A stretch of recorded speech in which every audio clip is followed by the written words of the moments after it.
Welcome back to the show, everybody. Check out these headlines we have here for you. We've got Samsung Ripple partner in offline digital currency, is it?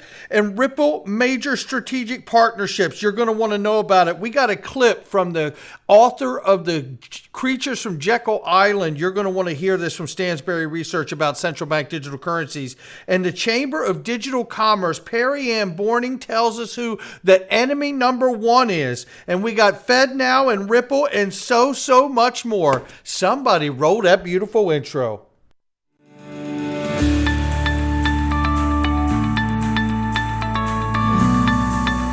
Digital Perspectives with Brad Kimes. Come on in.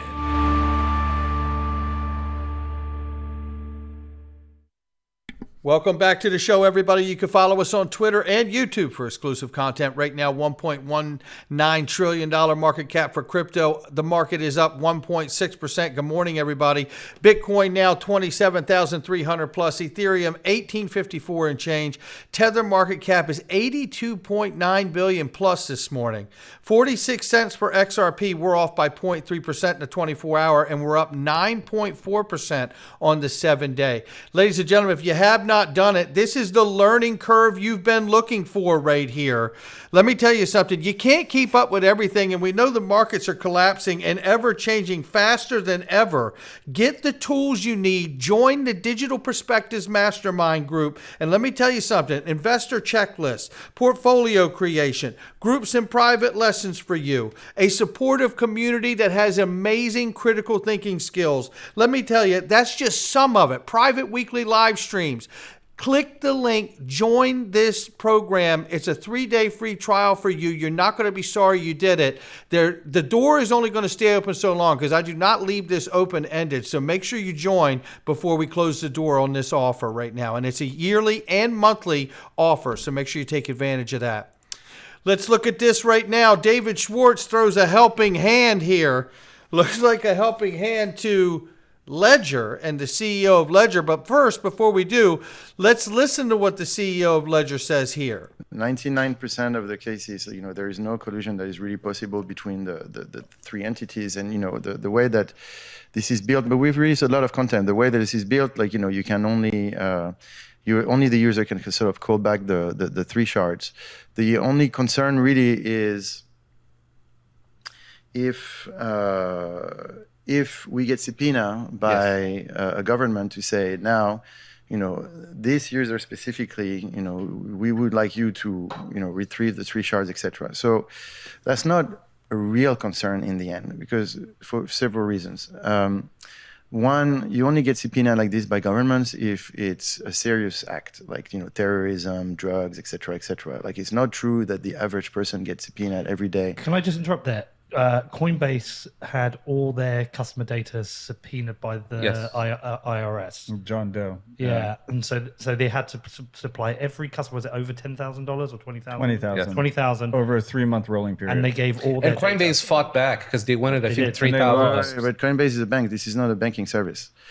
Okay, so it's very different. But it's what I'm saying is the IRS wanted that information. If something there is no information for the IRS on this. Well, you do have XPubs, but you had them before too on Ledger Live, right? I mean, there is no real information for the IRS on this, etc. And by the way, again, this is there will be trade-offs in the future. Yeah. So, we're not saying that if you're uncomfortable with this, you can keep your 24 words and keep doing what you're doing today. This doesn't change anything, okay?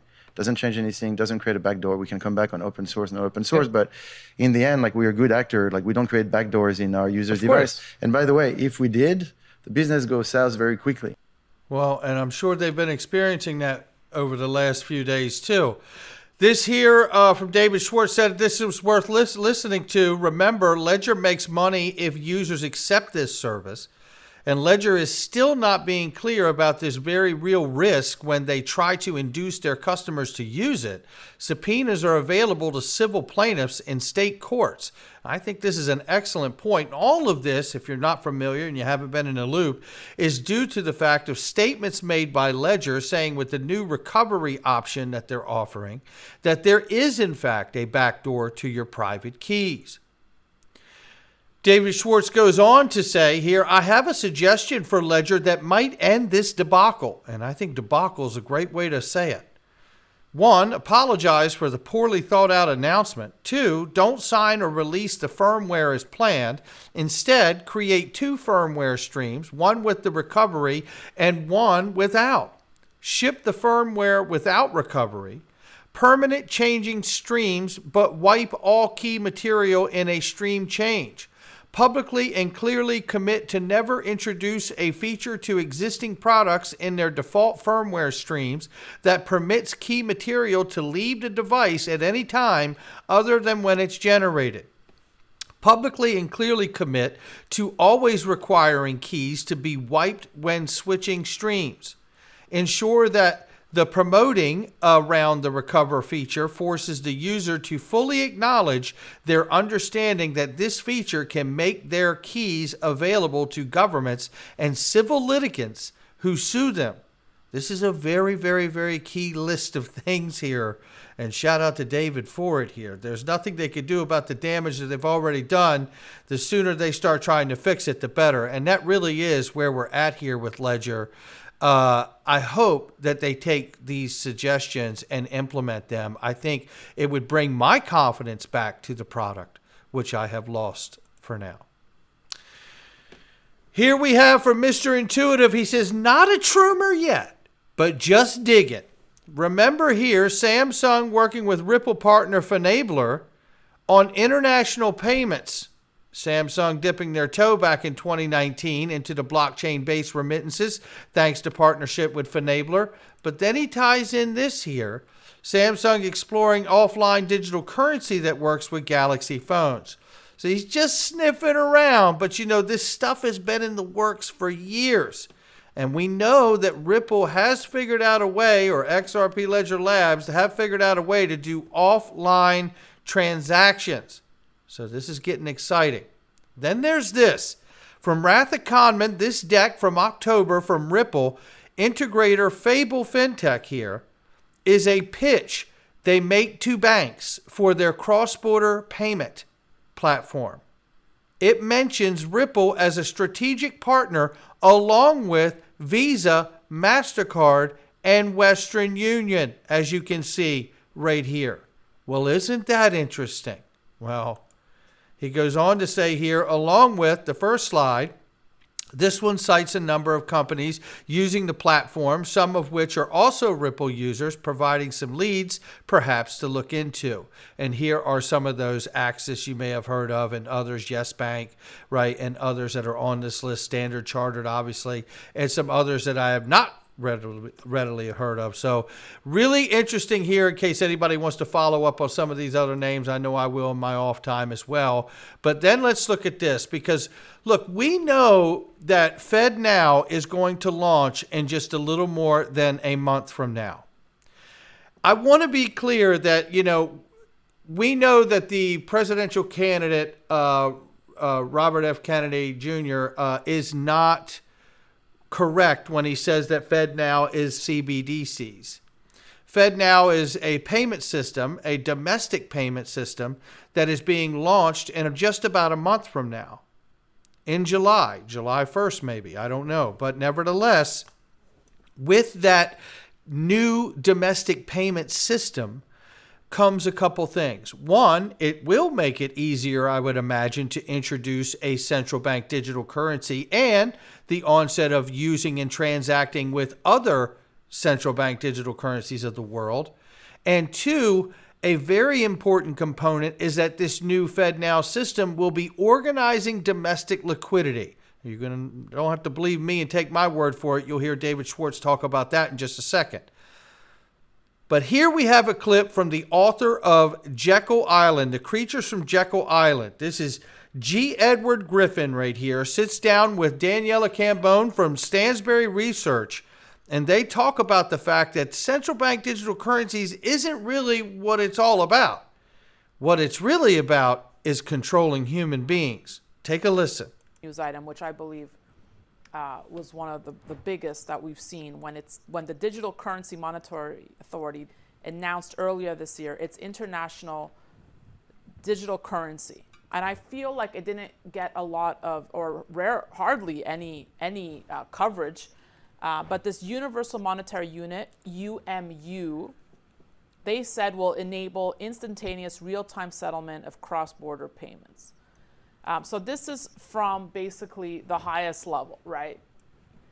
Well, thoughts on this?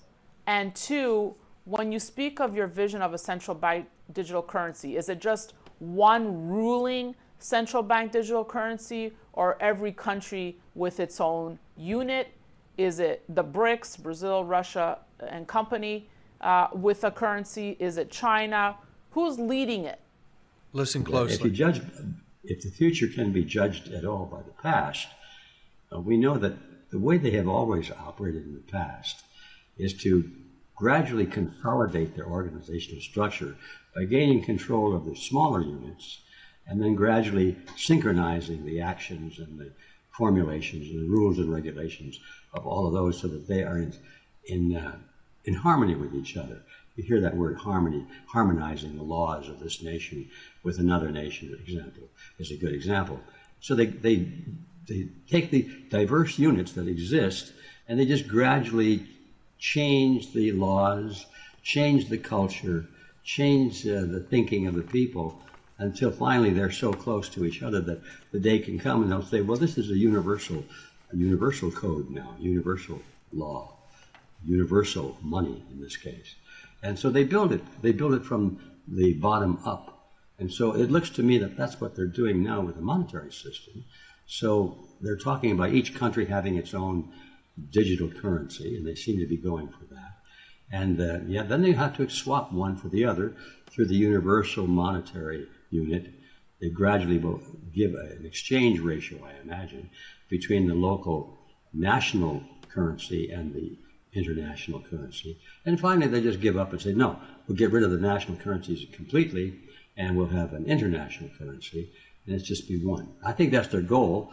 And I think that the answer to that question is that they're after control over human beings, and money is merely a means of achieving that. And that's why we have to be so careful about when FedNow system rolls out, the organization of that domestic liquidity. Look, that's all fine. I don't think you can get to international payments and large value cross-border payments without having the domestic liquidity organized on a new financial payment rails like FedNow. I totally get that. But what we're talking about is really being sensitive in the understanding and clear understanding, however, of what the implications are of a central bank digital currency.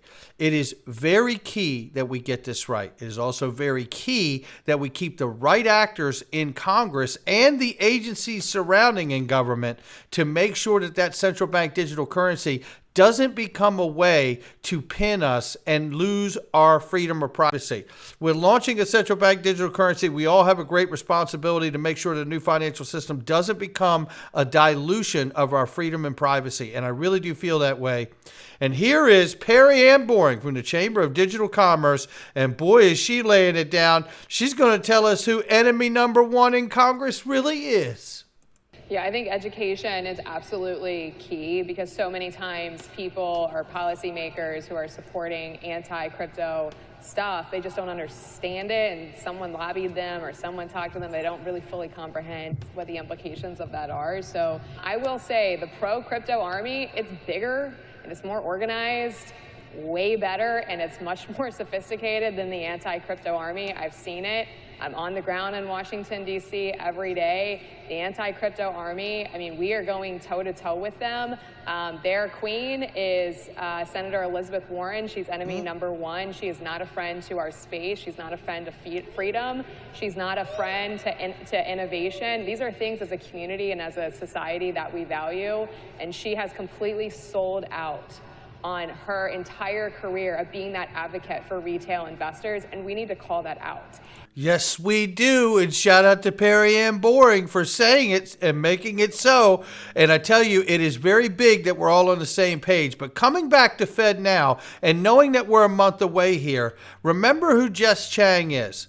The partner with Wilson Sonsini and Goodrich Rossetti's New York office. She was formerly senior counselor at Federal Reserve Board of Governors, where she specialized in a broad spectrum of payment system issues, including policy analysis of digital assets, stable coins, central bank digital currencies, and oversight of the Federal Reserve's payment services, including the FedNow service. Prior to that, she was counsel at the International Monetary Fund, where she advised on strategic direction of the fund's fintech work agenda and provided technical assistance to advance law reform and central bank legislation. Previously, she was deputy general counsel at Ripple. You know, this is not a mistake, I believe. And when we think about the relationship, remember, Faster Payments Council and Ripple had launched Crypto in Payments Survey. They have been a partner in working with the U.S. Faster Payments Council, which is the Federal Reserve, which is also in conjunction with FedNow. Absolutely. This is all key information. And thinking about what we should be able to see developing and launching just about a month from now. This from Anders as a reminder, FedNow is not a threat to Ripple or crypto. That's nonsense. That's absolutely right. The last mile problem has been pointed out by Ripple as a large hurdle, but it's already solved or getting solved in major markets. Think EU and US, for example, SEPA for instant, and FedNow. And here's David Schwartz mentioned in FedNow in a speech on how XRP could bridge domestic real-time payment systems. Take a look at this. If you just look at this, in working to build modern international payments, we've discovered that the biggest obstacles is often the last hop, getting the funds to the payment recipient through the domestic payment system. But lacking connectivity to consumers, CBDCs won't solve the last mile problem that has made modernizing international payments so difficult. So he's telling you right there, if we have to organize the domestic liquidity around the world first before we can really get that last mile done with international cross-border payments. Fortunately, domestic systems are modernizing. SEPA, Singapore, and others all have very strong domestic systems. The U.S. is implementing FedNow, though that won't be live for another few years, and this is an older document, obviously, to be live in about a month. So there's definitely an opportunity here to bridge domestic real-time payment systems such as FedNow, the clearinghouse for USD, with powerful benefits for small medium enterprises and ultimately consumers around the world. That's what we're looking at in about a month from now. But we still haven't gotten that judgment in the SEC versus Ripple case. That summary judgment ruling, I got a sneaky suspicion it may come out just before the launch of FedNow. Because what would it look like if FedNow launches with a partner that's still underneath of a case, a civil action from the SEC? Not financial advice from me or anyone else. It's just my digital perspectives.